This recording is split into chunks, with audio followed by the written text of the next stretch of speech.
Hey guys, Boogie here, and I want to ask you to watch this video all the way to the end. I'm going to look at both sides of this thing, and if you only watch half of the video, you're only going to get half of the story, so please do me the favor. I think this video is worth watching the full thing, and I hope that you do. Enjoy. What's up, ladies and gentlemen of YouTube? Boogie2988 coming at you live once again through the power of the internet, and today I want to talk to you about microtransactions in AAA games. I want to talk to you about day one DLC, season passes, and monetizing games. And that's really what we're talking about here. We're talking about fully monetizing games to their full potential. I want to ask a few questions and see if we can really find the answers. Why do we see so much of this in this current generation of games? Why is all of this happening? What can we do about it? What should we be doing about it? And whose fault it is? In this current generation of games, we are seeing upsell in every single AAA title, and hell, even some of the indie ones as well. We are seeing day one DLC, we're seeing additional skins, we're seeing season passes, we're seeing built-in microtransactions, all kinds of different ways to get people to spend more money than their initial purchase for the game. And we have to stop and ask ourselves why this is happening. Now, the first and most obvious answer to this is because people are buying it. And you may say right now that you are not that person, but let's really think it through. The people who are playing Madden and FIFA are spending a small fortune assembling their teams. I've spent a small fortune on Hearthstone. So many of us like to get additional character skins and additional characters for our fighting games. We buy the season pass so that we get all of the content and can really explore a game that we love. We like spending money on this stuff, and you may be one of the holdouts, but the truth of the matter is, chances are, if you're watching this, you've spent money on an add-on for a video game. People in the industry will tell you that if they do not monetize their game, they are leaving money on the table to the tune of millions of dollars, and it just doesn't make good business sense to not sell additional content. The second obvious reason is because this is a for-profit business. These guys have to make their money back, and their budgets for these video games cannot just be in the millions of dollars, not just in the tens of millions of dollars, but even $100 million.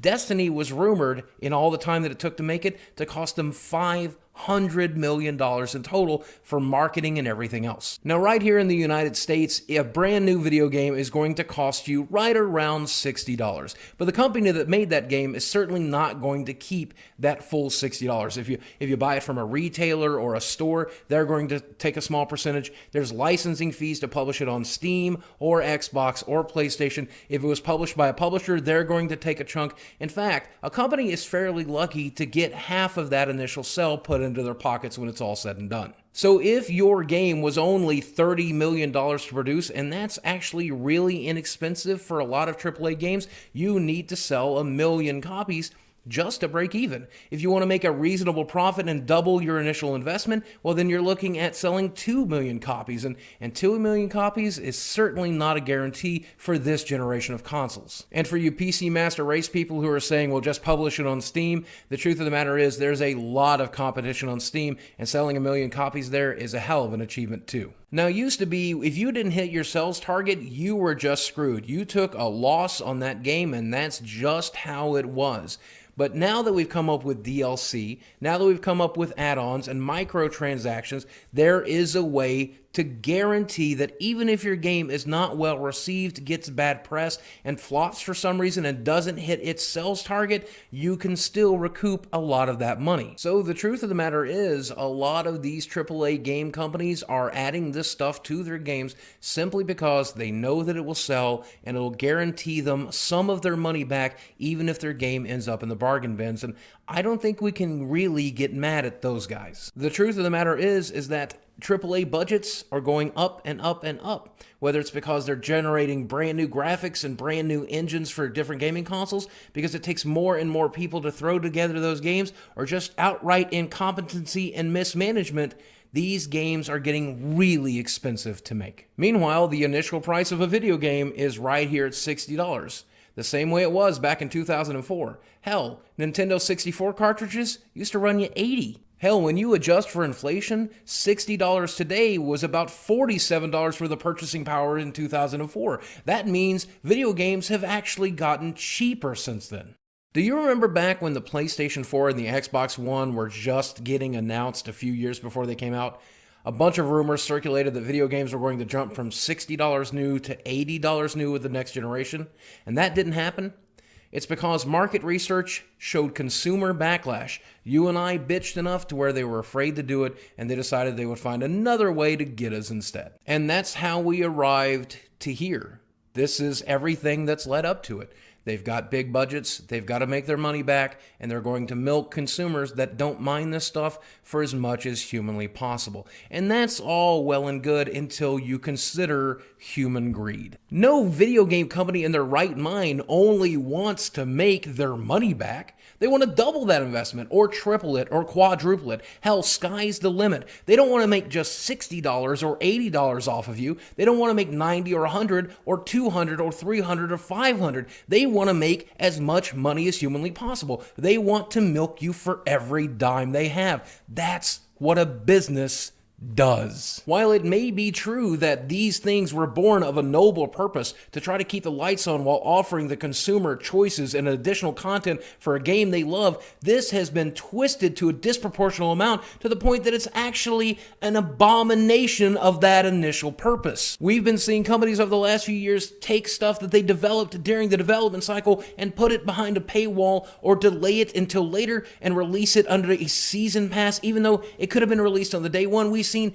disc-locked DLC. We've seen all of this content making games less complete, making games less fun for the purposes of profit. And what's so frustrating about microtransactions is it's the most thinly veiled version of this. They could not be put in there for any other reason than just pure greed. They don't make the game more fun. They don't make it better. They just make it more profitable. If you want to take a skin out of the game and sell it back to me for $2, I guess that's acceptable. If you want to sell me a character that you jerked out of the initial game and sell it to me for $5, I'll deal with that too. But when you sell me microtransactions that add fuel to my car or credits so that I can unlock stuff in the game faster, this does not make the game better.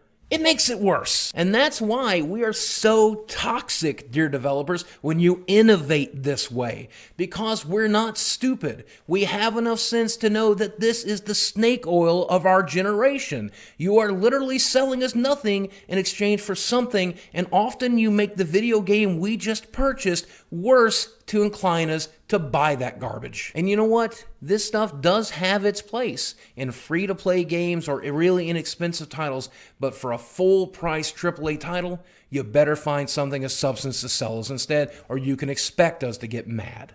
And in one man's opinion, that is the inconvenient truth about modern day gaming, and I hate it. I really do. I worry about where it's all headed. I'm worried at what gaming will become, because as we see more and more of this, it erodes consumer confidence. And as we see consumer confidence go away, I feel like we're going to see at least a decline in the number of games we sell.